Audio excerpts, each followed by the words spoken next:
Dans Alien Earth, 5 entreprises règnent sur le monde. Voici tout ce que l'on sait à propos d'elles, notamment leur activité, leur localisation et leurs objectifs.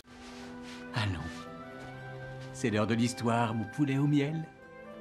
On ouvre les petits volets. Cœur vaillant, œil sur la balle, on ne peut pas perdre. La série se déroule avant les événements d'Alien et se concentre sur une époque où 5 entreprises régnaient sur la Terre. Ces entreprises, Weyland-Yutani, Prodigy, Lynch Dynamics et Twizzled, se lancent toutes dans une course contre la montre pour découvrir le secret de l'immortalité. Alors que ces 5 entreprises poursuivent leur quête de profit et d'immortalité, elles ont pris le contrôle de la planète entière. Au lieu de gouvernement, elles se voient attribuer de vastes zones de contrôle couvrant toute la Terre. Chaque entreprise est responsable de son territoire et revendique tout ce qui s'y trouve, y compris le vaisseau qui s'est écrasé sur Terre avec à son bord un xénomorphe vivant. Connaître les zones contrôlées par chacune des entreprises et leur mode de gouvernance est crucial pour comprendre la série. Par exemple, Weyland-Yutani et Prodigy sont déjà prêtes à s'affronter pour le vaisseau. Voici tout ce que nous savons sur les entreprises d'Alien Earth. Weyland-Yutani est sans conteste l'entreprise la plus emblématique de toute la saga Alien et une antagoniste de longue date de la saga. Elle a été introduite pour la première fois dans le premier Alien, où elle possédait et exploitait le Nostromo, le vaisseau sur lequel Ellen Ripley se trouvait lorsqu'elle a rencontré LV-426 et les xénomorphes. Depuis, Weyland-Yutani est devenu un pilier de toute la saga Alien. Weyland-Yutani est, comme son nom l'indique, le fruit de la fusion des sociétés Weyland et Yutani. Weyland a été créé et détenu par Peter Weyland, comme on le voit dans Prometheus. Les pratiques commerciales de Weyland semblent correspondre à l'objectif de Peter Weyland, atteindre l'immortalité. Noah Hawley, le showrunner d'Alien Earth, a décrit Yutani comme une société matriarcale transmise de mère en fille. Sa grand-mère a dirigé l'entreprise, puis sa mère, et il y a eu une fusion avec Weyland. Yutani, dans Alien Earth, est donc la dirigeante de Weyland-Yutani. Aujourd'hui, elle tente de gérer son statut au sein des entreprises, de conserver le pouvoir et de gérer la géopolitique. Finalement, comme les autres entreprises, elle aspire à un monopole. Weyland-Yutani ayant une longue histoire avec Alien, nous en savons beaucoup sur l'entreprise. Weyland-Yutani détient des intérêts financiers dans divers secteurs. Elle fabrique de nombreux synthétiques utilisés dans Alien, comme Ash et Bishop, ainsi que des équipements d'exploitation minière et de terraformation, et même d'autres activités scientifiques. De plus, Weyland-Yutani était très présente dans les voyages et le transport interstellaire ainsi que dans la colonisation de mondes extraterrestres.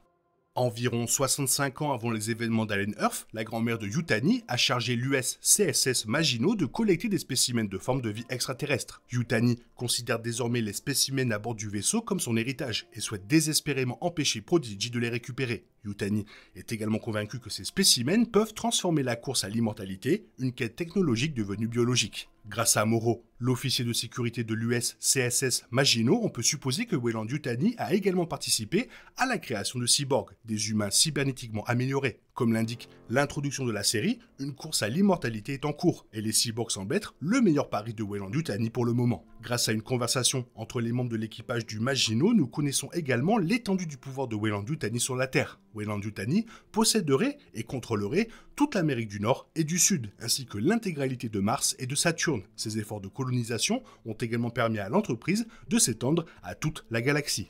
Plus tard, dans la chronologie d'Alien, la Weyland-Yutani Corporation commence à expérimenter sur des échantillons de xénomorphes, comme on le voit dans Alien Romulus. Weyland-Yutani souhaitait vraisemblablement faire de la bio-ingénierie avec les xénomorphes pour créer des armes biologiques, bien que l'histoire puisse suggérer que l'entreprise s'intéresse également à l'allongement de la durée de la vie humaine. Mais ce n'est que le début de l'histoire de Weyland-Yutani dans Alien.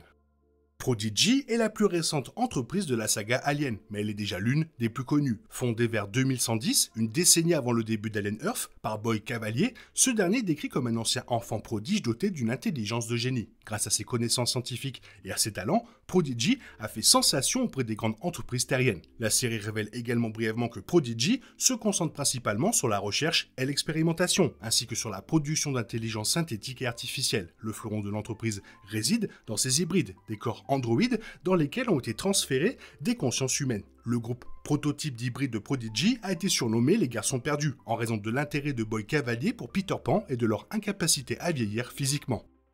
Samuel Blenkin, qui incarne Boy Cavalier, a également partagé son avis sur les différences entre Prodigy, Weyland-Yutani et les autres entreprises. Blenkin a noté que Weyland-Yutani est trop grand et gonflé, tandis que Boy Cavalier considère Prodigy comme maigre et à la pointe de la technologie. Dans cet univers, Weyland-Yutani est une entreprise gigantesque. C'est comme ça qu'il faut l'imaginer. Ils ont tellement de pouvoir et de contrôle, mais ils en sont presque pléthoriques. Ils sont trop gros, ils ont trop d'influence et Prodigy n'a que 10 ans. Mais l'entreprise avance très vite. Boy Cavalier se considère comme à la pointe de la technologie et, évidemment, dans la série, la technologie qu'il a créée, ces hybrides, il les voit comme l'ultime chose qui changera jamais le cours de l'humanité et mènera finalement l'humanité à transcender les corps humains pour passer à des corps synthétiques pour toujours. C'est le but ultime. Nous savons également, grâce aux conversations au sein de l'équipage de l'USCSS Maginot, que Prodigy a pris le contrôle d'une vaste étendue de la Terre au cours des 10 années précédant la série. Au moment de l'atterrissage en catastrophe du Maginot, Prodigy contrôlait toute l'Asie jusqu'à la frontière entre la Russie et la Mongolie, toute l'Afrique subsaharienne,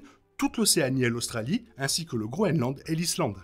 Une partie du territoire de Prodigy comprend également Prodigy City, où l'USCSS Maginot s'écrase lors du premier épisode. Boy Cavalier revendique le Maginot et sa cargaison comme étant les siens depuis son atterrissage dans sa ville, mais Yutani veut le récupérer, car sa société a mis en place la mission du vaisseau. De toute évidence, les entreprises communiquent principalement par l'intermédiaire d'avocats et occasionnellement par des menaces de représailles armées. L'atterrissage en catastrophe du Maginot révèle également la façon dont les entreprises gouvernent la planète. Plutôt que de recourir à des équipes d'intervention d'urgence publique et gérées par le gouvernement, Prodigy est responsable de tous les services d'urgence requis sur son territoire. Prodigy, au moins, emploie des soldats et médecins comme équipe d'intervention d'urgence et de traumatologie, comme celle qui emploie Hermite.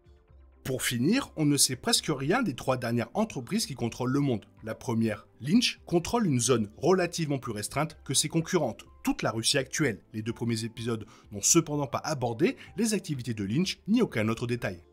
Tout comme Lynch, la société Dynamic demeure un mystère. Dynamic n'est vraisemblablement pas aussi puissante que Weyland-Yutani ou Prodigy, son territoire ne couvrant que l'Afrique du Nord et le Moyen-Orient, soit approximativement de la frontière occidentale de la Turquie à la frontière orientale de l'Afghanistan. Et la Lune, là encore on sait peu de choses sur les opérations et la structure de direction de Dynamic à l'heure actuelle. Par contre, on peut tirer quelques hypothèses. Compte tenu des zones contrôlées par Prodigy Corporation, combinées à son émergence récente, il est possible que la création et l'ascension de Prodigy aient eu un impact plus important sur Dynamic, Lynch et Tweezert que sur Weyland-Yutani. La portée du contrôle de Prodigy empiète progressivement sur tous ces territoires, tels que l'Afrique subsaharienne, l'Asie du Sud, le Groenland et l'Islande. La dernière compagnie, Tweezert, est tout aussi mystérieuse que ses concurrentes évoquées plus tôt. Tweezert revendique toute la Scandinavie et l'Europe, des montagnes du Caucase à la frontière turque, ainsi que les îles britanniques qui comprennent l'Angleterre, l'Irlande, l'Écosse et le Pays de Galles. Tant que la série ne progressera pas, Tweezert, Lynch et Dynamic resteront des mystères, mais difficile de les voir entrer dans le game. Pour le moment, nous n'avons que ces informations, car beaucoup de choses ont changé avec la sortie de la série. Il y a peut-être des choses qui ont changé dans le canon, comme par exemple la mort de Peter Weyland. Est-il mort? Est-il cryogénisé? Va savoir, est-ce que Prometheus et Covenant se passent bien dans la chronologie d'Alien? Ou est-ce que c'est devenu non-canon? Va savoir. Toi, qu'est-ce que tu en penses? Fais-moi part de ton avis dans la zone commentaire, sinon comme d'habitude, bisous bisous, bye bye. Il est impossible de compter sur les autres de nos jours. On est obligé de tout faire soi-même. Je me trompe? Rien de grave. J'avais tout prévu. Où va le monde? Je vous le demande.